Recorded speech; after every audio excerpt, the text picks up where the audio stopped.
मोदी बहुत अम्बेडकरवादी है। हमारे लोगों से प्रताड़ना करते हुए केवल चंद बड़ा मामूली स्वार्थ होता है। क्या होता है एमपी? यदि आप किसी पार्टी के एमपी बनते हैं तो क्या आपको बोलने की परमिशन है? और यदि आप मिनिस्टर बोलते हैं, हमारा एक अच्छा दोस्त है जो मिनिस्टर बना है सोशल वेलफेयर का, क्या उसकी औकात है?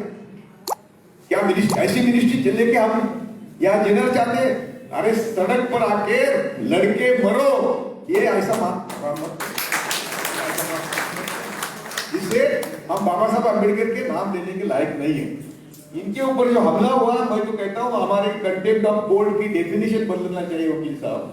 और वकील साहब जो हम सब वकील भी काम करते हैं कोर्ट के सामने, तो हम भी कोर्ट की मदद करते हैं, तो हम किसी के गुलाम नहीं है और कोर्ट की से कुछ कम नहीं है हम लोग। तो हमारा यदि हम पर हल्ला होता है, ऐसा हल्ला होता है, तो वो भी कंटेम्प्ट ऑफ कोर्ट है, क्योंकि ये होना ही चाहिए। इनका काम क्या है?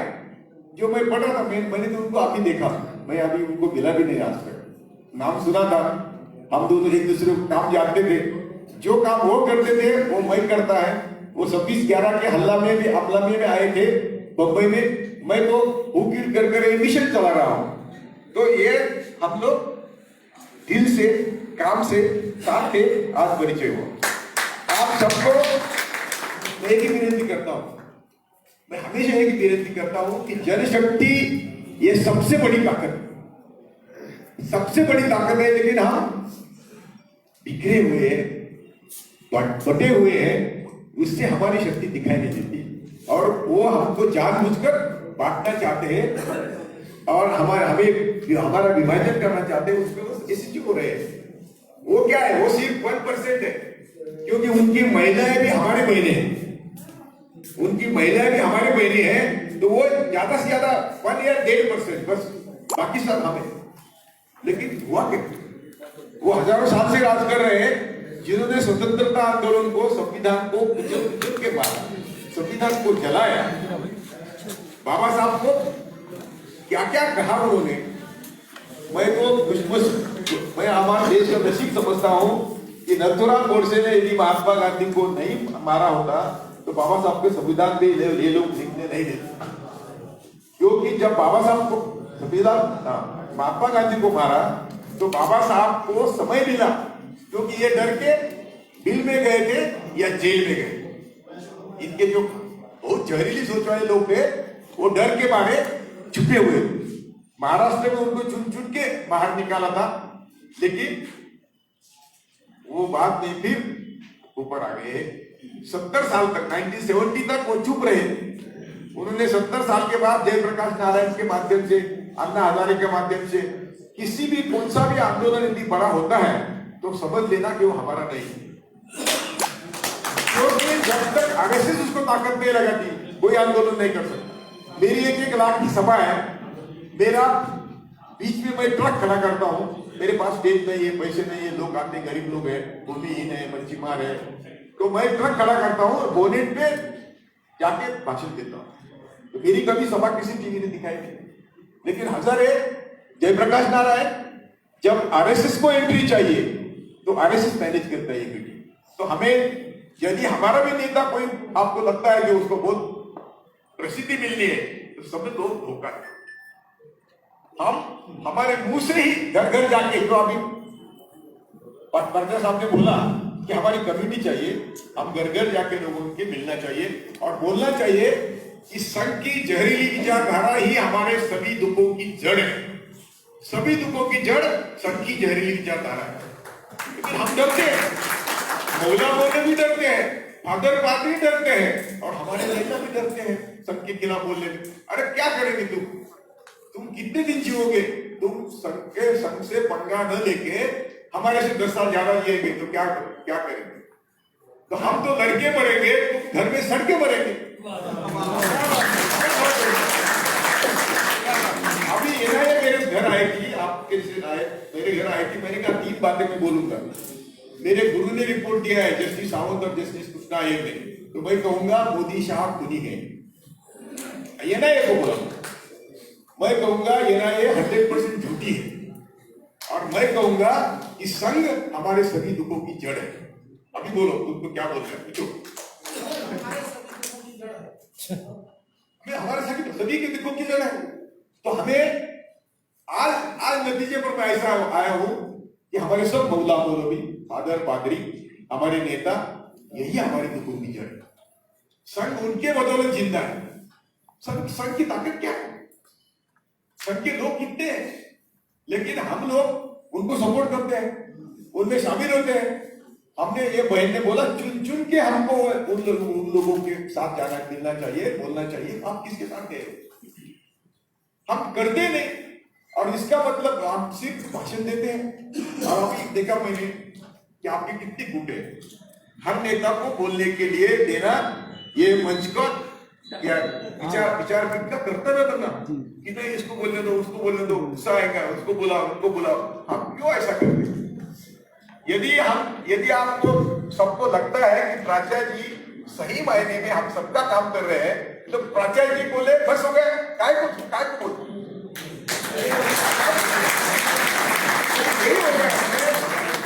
संघ आ गया। मैं 1976 से, जब मैं सिर्फ 34-35 ईयर्स का था, तब से मैंने संघ से पंगा लिया। तो भी मैं आपके सामने खड़ा हूं, क्योंकि हम संविधान के तहत नॉन वायलेंस अहिंसा के मार्ग से जब चलेंगे तो क्या करें? मैंने कहा हमारे घर में रेड डालो, हमारे पास 2-4 पायदे में शर्ट के सिवाय दूसरा कुछ मिला तो ले जाओ। क्या करेंगे? वो क्या करेंगे? अभी इनके ऊपर जो रेड डाली है वो बिल्कुल 100% गलत है, इलीगल है। मैं तो कहता हूं जिस कोर्ट ने ऑर्डर करी थी वो कोर्ट का भी कंटेम्प्ट है, क्योंकि कोर्ट का ऑर्डर किया क्या इन लोगों ने? तो आपने उनके कोर्ट पे भी आपसे करना चाहिए कि आपका भी कंटेम्प्ट किया है। आपने ऑर्डर पास करी, ठीक है, अभी कोर्ट के बारे में तो ज्यादा क्यों बोलेंगे, लेकिन हो रहा है। हमारे बारे में कई एप्लीकेशन हुए, रेट डालने की कोशिश हुई, लेकिन मैंने कहा कि तुम कभी भी आओ, रात दिन आप भी कभी आओ हमारे घर में रेट डालने के लिए, कुछ नहीं मिलेगा। यदि हम ऐसे नीति और मॉरल के पैर पर खड़े हैं तो हमें कोई हमारी कुछ नहीं बिगड़ता। मैंने at age of 47 I resign Jaising, और जयसिंह रिजाइन करने के बाद मैंने यही कहा कि मैं फुले शाह अम्बेडकर का काम करने के लिए बाहर आया हूं। और हमारे एक संत हो गए गाड़ी के महाराज, उनके तरीके से मैं काम करूंगा कि भाई क्या है तुमको, मैं 100 बच्चों का आश्रम चलाता हूँ, आश्रम चलाता हूँ, तो वहां मैं ग्रांट देता हूँ ना, किसी के डोनेशन देता हूँ। मैं क्या कहता हूँ, बच्चे उनको जो चाहिए आप दे दो, और आपकी जिम्मेदारी कि बच्चों के लिए खर्च हुआ है कि नहीं वो आप देखो। तो ये क्या करेंगे मेरा? वो बोलते आप रजिस्ट्रेशन नहीं करवाते, ट्रस्ट रजिस्ट्रेशन नहीं करवाते। मैंने कहा आरएसएस को बोलो ना पहले रजिस्ट्रेशन करना, बोलो। यदि वो नहीं करते तो हम इनके झमेले में क्यों पड़े? लेकिन हम आपस में एक दूसरे पर विश्वास नहीं करते, हम आपस में एक दूसरे से सही मायने में जुड़े नहीं। मैंने जो कहा पहले कि आप लोग सही मायने में हम सगे भाई है, सगे बहन है। ये हमारे देश में जब तक बैठती नहीं, हम ऐसे करते रहे। क्या जात है, क्या धर्म है, जिन्होंने जात बनाई उनका तो काम हो गया है ना। तो हमको ये समझना चाहिए कि हमारे दुश्मन कहते हैं कि हम अलग अलग जाति के हैं, हम थोड़ी कहते हैं, और हमारा डीएनए सबका एक है। तो हम कब तक ये इनके जात में फंसे रहेंगे? ये बात है। और दूसरी बात ऐसी है कि जब तुम लोगों का विश्वास संपादन नहीं करेंगे, ये छोटी मोटी यूनियन चलाना, क्रेडिट यूनियन चलाना बात अलग है। अभी मैं 5000 किसानों के लेके वहां बैठा हूँ। कल जब मैं प्लेन पे बैठ रहा था तो मेरे बहनों ही, सगा बहनों ही की डेथ हो गई। तो मैंने कहा ठीक है, आप कर लो जो करना है। जिस बहन ने मेरे लिए बहुत कुछ किया है, तो भी मैं ठहरा नहीं, क्योंकि मुझे प्राचार्य जी की चिंता थी कि हम उनको जाके सपोर्ट करना जरूरी है। यदि ऐसे जो हमारे काम करने वाले वकीलों पर हल्ला होता है, जजेस पर हल्ला होता है, और हम घर में बैठेंगे, तो उनको तो ही चाहिए, वो कुचल के मारेंगे। तो ये हम सब लोगों ने मन से ठगी एक तय करना होगा कि हम ऐसे अन्याय के खिलाफ सब उनको साथ दें। लेकिन आज हो नहीं रहा है। मैं बोलता हूं कि मैंने 30 साल में जिनको कभी न्याय नहीं मिला, भूमि ही नहीं, ये मच्छी मार है, इसको क्या बोलेंगे हम हिंदी में? मुझे क्या ऐसे जो लोग हैं इनके लिए मैंने काम किया, उनको न्याय दिलवाया। मेरा एक भी आंदोलन 1991 से मैं आंदोलन कर रहा हूँ, मेरा एक भी आंदोलन फेल नहीं हुआ, क्योंकि मैं क्या कहता हूँ कि हमारी मांग ये पूरी करो, नहीं तो हमें जेल में डालो। और जेल में जाने के लिए हमारे पास लोग होते हैं। अभी भी हम 5,000-3,000 रुपये महिला है, हम जहां से किसान आंदोलन शुरू हुआ उसी दिन से बैठे। सुबह मुझे पुलिस का फोन आया था कि आप नहीं यहाँ कहा है। मैंने कहा क्या करना है आपको? हमने क्या किया है?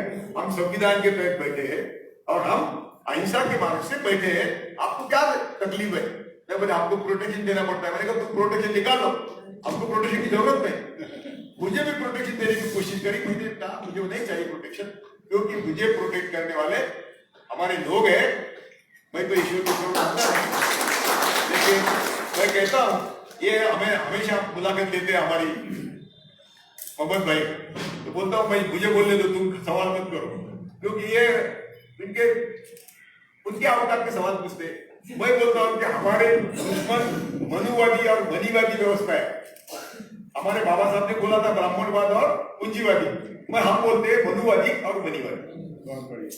और ये जब तक हम इनके खिलाफ नहीं लड़ेंगे हम बात ही नहीं करते। बाबा साहब का नाम लेते हैं, कौन लड़ता है मनुवाद के और मनीवाद के खिलाफ? बोलो। और लड़ना कैसा चाहिए?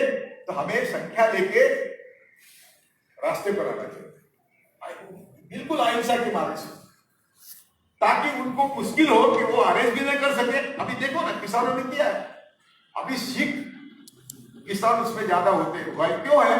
तो सिखों ने ब्राह्मणवाद के खिलाफ जो काम किया किसी ने नहीं किया। बाबा साहब छोड़ दो, क्योंकि आज भी वो डट से ब्राह्मणवाद के खिलाफ। तो ये ढूंढ कर ठीक है, कोई अकाली के लिए जाते उनके साथ, लेकिन हमें सोचना चाहिए कि ये ढूंढ कर क्यों चूसते हैं। अभी दलितों पर इतने हमले हुए हैं, इतने हमले मुस्लिमों पर भी नहीं हुए।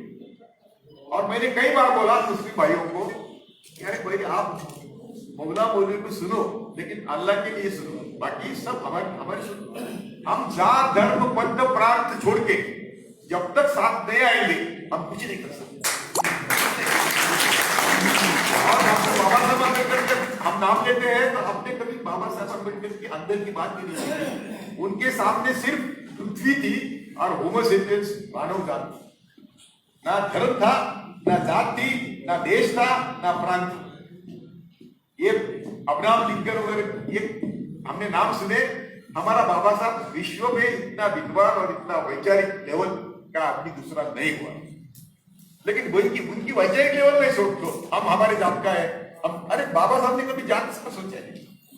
उन्होंने यदि संविधान की हम मूल जो माइनॉरिटीज और स्टेट्स और माइनॉरिटी किताब पढ़ेंगे तो संविधान क्या कहता था? बाबा साहब कहते थे कि हम सबको जो श्रमिक है उनको रोटी, कपड़ा, मकान, स्वास्थ्य और शिक्षा के लिए जो चीजें चाहिए वो उसी दाम में मिलना चाहिए जिस दाम में उसका प्रोडक्शन है। और ये बोले बाबा साहब बोले थे ये दुनिया को आदर्श बनेगा, इस दुनिया के लिए आदर्श होगा, मेरी सुनो। लेकिन उनको किसी ने उसकी सुनी नहीं, और वो जो प्रोविजन थे वो बाबा साहब को डायरेक्टिव प्रिंसिपल में लाए। भाई डायरेक्टिव प्रिंसिपल की शुरुआत क्या है? डायरेक्टिव प्रिंसिपल का जो जिसको बोलते हैं आप आत्मा क्या है? सामाजिक और आर्थिक विषमता के खिलाफ समता, सामाजिक और आर्थिक समता के लिए वो डायरेक्टिव प्रिंसिपल लाए। क्या किया? 1991 का नई अर्थनीति भी संविधान के खिलाफ, क्योंकि 1991 की अर्थनीति क्या है? तो कैपिटलिस्ट को यानी पूंजीवाद को हमारा शोषण करने के लिए 100% परमिशन। तो क्या हुआ? तो जब तक 91 तक हमारे नेता हम क्या एमएलए एमपी उनकी आमदनी 10-5% बढ़ती थी। 91 के बाद 250% बढ़ने लगी। ये कौन से बिजनेस में भाई 250% पैसे देते? और मोदी आने के बाद 600% बढ़ 600%। चलो हम गलत हो गए 500%। यानी ₹1 का जो 500 आपको मिलते होंगे राजनीति में जाने के बाद, तो कौन बाकी काम करेगा? और मोदी ने सब देश बेच के जो संपत्ति निर्माण करी वो चंद उद्योगपति के हाथ में जानबूझकर दी, क्योंकि संघ को आपने पढ़ा नहीं है। संघ कहता है कि हम देश के मालिक हैं। आर्यभट्ट ब्राह्मणों का आइडियोलॉजी है हम देश के मालिक हैं और तुम सब नंबर 2 सिटीजन है, तुमको 2 जून की रोटी ही तुम्हारा विकास है। लिखित है, मैं सब सबूत देने को तैयार हूं। और ये मोदी शाह के खिलाफ जस्टिस सावंत और कृष्णा ने क्या रिपोर्ट दिया था? They should be prosecuted for genocide। आप सब एक्टिविस्ट हैं, मैं भी एक्टिविस्ट हूँ, इसमें सब हम बराबरी के, ना मैं बड़ा हूं ना आप छोटे हैं, हम सब बराबरी के। आप समझो कि ये जस्टिस कृष्णा का नाम क्या था? जस्टिस सावंत। मैं बोलता हूँ 1 मिनट में बोलता हूँ कि सावंत के ऊपर ये वो करता है ना, वो अर्णव गोस्वामी, इसने कुछ गलत पिक्चर डाला कि सावंत करम जैसे करे। सावंत ने उनको नोटिस दी, ये मेरा फोटो 3 बार तेरे टीवी पे दिखाएगा, 3 दिन और 3 दिन टाइम्स ऑफ इंडिया में कि मैं नहीं हूं, वो मैं नहीं हूं, लेकिन उसने मांगा नहीं। सावंत ने सिविल सूट किया। सावंत को कोर्ट ने जितना मांगा था 100 करोड़ का, 100 करोड़ का कॉम्पेंसेशन, ये सावंत है और ये कृष्णा आयर थे। इन्होंने इनका आयोग था, उन्होंने मोदी और शाह को मास प्रोसिक्यूशन के लिए, जेनोसाइड के लिए, जोर प्रोसिक्यूशन के लिए सजेस्ट किया था। और दूसरा सजेशन था इनके लाइफ टाइम में इनको और इनके गैंग को किसी भी हालत में कोई भी संविधानिक पोजीशन नहीं देनी चाहिए। और वो आज तय करता है कौन से बड़े आतंकवादी, वो तड़ीपार तय करता है कि कौन आतंकवादी। उन्होंने कोर्ट की पावर निकल ली है, उनको अंदाजा है कि तुम ये अभी यहां बोले ना, हमको तो हर मिनट हमको मालूम नहीं, हमारे घर के लोगों को मालूम नहीं कि मैं घर वापस जाऊं या नहीं जाऊं, तो भी मुझे बिल्कुल उसकी परवाह नहीं। क्यों नहीं? कि मैं घर में सड़के मरना नहीं चाहता। सही मायने में छत्रपति शिवाजी महाराज, डॉक्टर बाबा साहब अम्बेडकर, ये सब काम मैं सही मायने में करता हूं। ना मैं किसी का निंदा हूं, ना मैं कभी किसी को रुपया लिया। देखो एल्गार परिषद हमने ली थी, उसके ऑर्गेनाइजर मैं और जस्टिस सावंत। और क्यों ली थी? वो 200 साल हुए थे भीमापुर और शिवरी को, 200 साल का बड़ा फंक्शन था। तो हमने सोचा कि वो जो आप देश भर से आएगा उनको हम डाइवर्ट करके पुणे में 31 दिसंबर को हमारे साथ हम डायलॉग करेंगे कि हम ये जातिवादी धर्मांध शक्ति से लड़ेंगे। इसलिए हमने परिषद ली थी। परिषद के बाद 8 दिन कुछ नहीं हुआ। उन्होंने आईबी वगैरह सब ब्राह्मणवाद के खिलाफ था ना, आईबी ने वगैरह सबने मिलकर कुप किया और 8 दिन के बाद कंप्लेंट करी कि एल्गार परिषद को फाइनेंस किया था नक्सलाइट। अरे नक्सलाइट खुद भिखारी है, उनके पास पैसे कहाँ है? और हम तो कभी 1 रुपया किसी को नहीं दिए। अभी मैं इतना डूब गया हूं, इसलिए आने जाने का किराया मांग रहा हूं, लेकिन वो भी अभी 6-7 महीने में। मोदी ने क्या किया? नोटबंदी करके हम सबके किस्से में हटा, जीएसटी लाके सब व्यापार बर्बाद किया, और कोविड लाके, कोविड डॉक्टर डरते लोग मास्क लगाते हैं। कोविड कुछ नहीं है, मैं 80 साल का हूं, मुझे कोविड का डर नहीं, आप क्यों डरते? मुझे डराने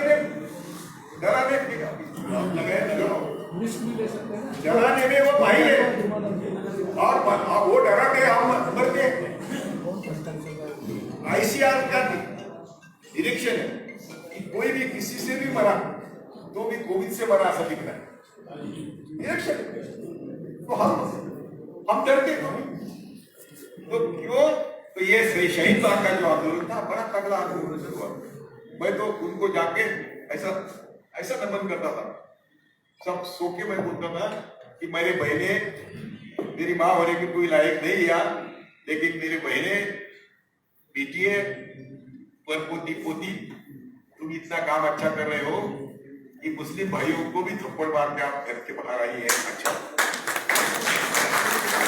और मैंने रमाबाई बाग खुलवाने की कोशिश करी, छत्रपति शिवाजी की माता थी जिजा माता बाग खुलवाने की कोशिश करी। हम जब कोशिश शुरू करी तो कोविड आ गया, और मैं देश भर घूमता रहा और सबको खुश करता रहा कि यही एक मान। आज भी मैं बोलता हूँ जैसे किसानों का ढंग से आंदोलन शुरू हुआ है, मैं सब मुस्लिम भाई को बोलता हूँ कि हम सब दलित भी जो भी अनाज खाता है उन सबको किसानों के साथ जाना चाहिए। क्योंकि सुनो ना, ये जो पहला कानून उसने निकाला है कि कोई भी कितना भी स्टोर कर सकते हैं, बस देश सब अंबानी अदानी को दे दिए, वही स्टोर कर सकते हैं।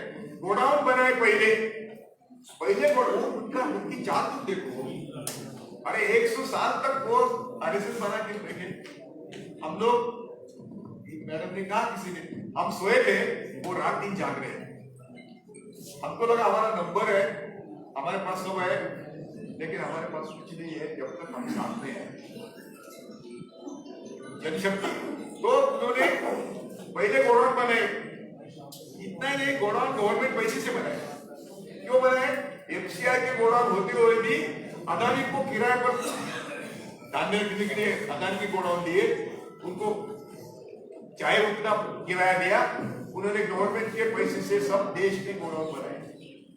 और खुर्दा बाजार में अंबानी है, वो तो खुर्दा बाजार में अंबानी है, वो घर घर जाके खेतों में जाके सब्जी खरीदता है, कौड़ी मोल भाव से, मिट्टी भाव से सब्जी खरीदता है और मॉल में पॉलिश करके उसको 100 रुपए किलो बेचता है। तो ये सब पहले किया और बाद में किसानों के कानून लाए। तीनों कानून किसानों, ये लास्ट बचा था बैंक बेची। देखो ना, बैंक का राष्ट्रीयकरण इंदिरा गांधी ने किया। आप समझते नहीं कि यदि पहली अमेंडमेंट नहीं होती, संविधान की पहली अमेंडमेंट नहीं होती, तो हमारा रिजर्वेशन खत्म हुआ था 1 साल। हमारी आर्थिक विषमता चरम पद पर थी और उसके खिलाफ भी सुप्रीम कोर्ट, हाईकोर्ट के जजमेंट थे। पहली अमेंडमेंट जो आई जून 1951 में, उसके उसमें बीच में 26 जनवरी 50 से सब डिसीजन देखो, तो नेहरू और जो भी सक्षम लीडर थे, अम्बेडकर बाबा जी के बाबा साहब के साथ, उन्होंने कोर्ट के पावर निकाली, शेड्यूल 9 बनाया और उसमें सब ये कानून डाले कि जो सुप्रीम कोर्ट या हाईकोर्ट उसको न करे। 16 स्टॉपी डेज करके एक किताब अभी आई है, नहीं आई है, मुझे किसी बंदे ने दी थी, मैंने पढ़ के मुझे बहुत, ये लोग इतनी कोशिश कर रहे थे कि संविधान खत्म किया, पहले 1 साल में खत्म किया। तो संविधान को जिन्होंने बचाया, मैं उनका शुक्रगुजार हूँ कि ये पहले अमेंडमेंट, आप होते बहुत अमेंडमेंट करिए, अभी जो अमेंडमेंट करी है 10% रिजर्वेशन की, ये सरासर रिजर्वेशन पॉलिसी के खिलाफ है। रिजर्वेशन गरीबों को रईस करने के लिए नहीं, रिजर्वेशन जिनको हमने कभी कुचला है, पैरों तले कुचला है, जिनको हमें कभी सत्ता में आने नहीं दिया है, उनके लिए।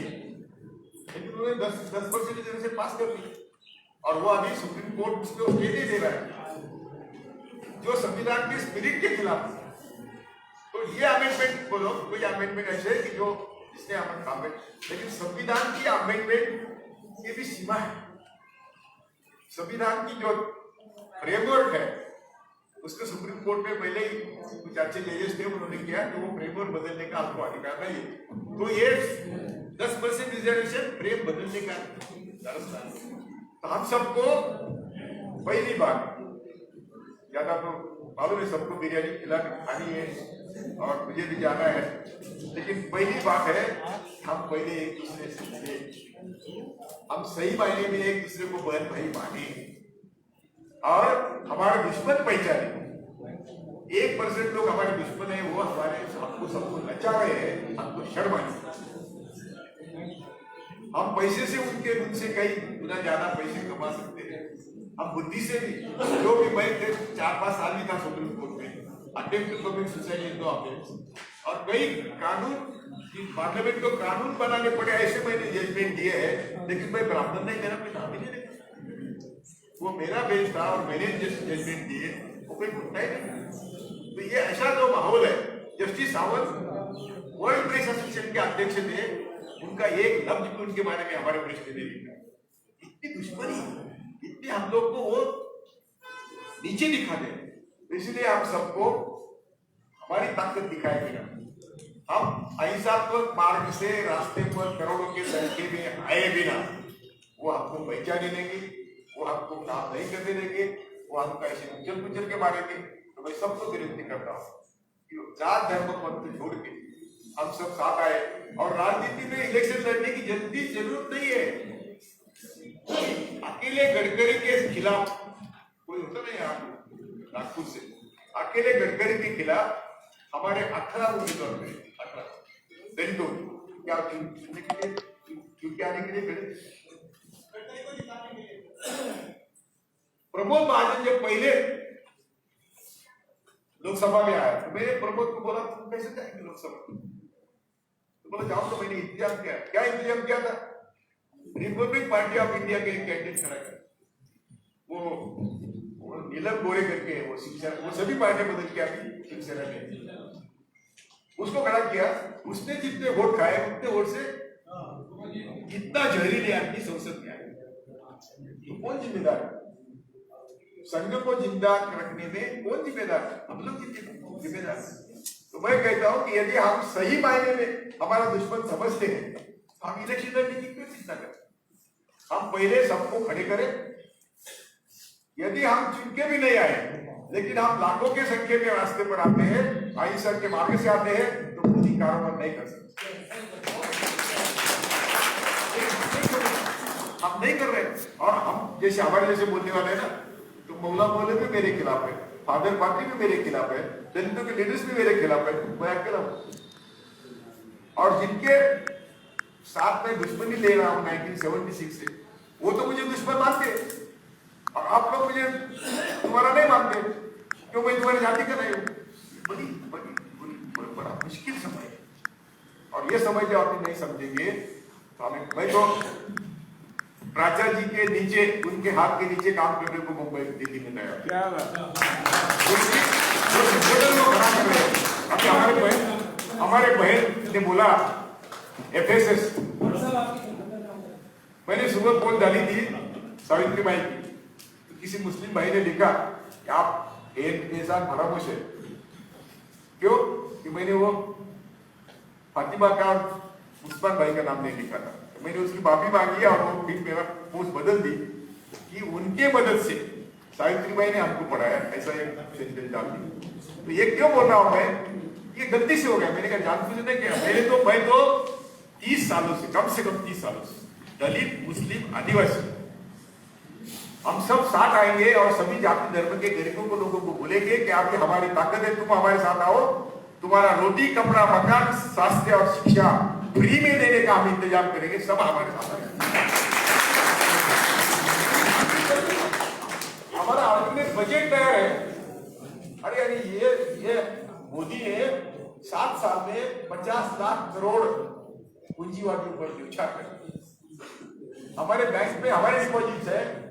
इंदिरा गांधी ने 5 करोड़ से बैंक शुरू करी, अभी वहां मुझे कई लाख है, मुझे बहुत हाँ, ये क्या बोले, छोटे बहुत बड़े, बहुत रकम है, कई लाख करोड़, और वो हमारे पैसे, लेकिन वो सब अभी प्राइवेट पार्टी को दिए, वो वसूल नहीं हो रहे, तो हमारे डिपॉजिट की फी कटी।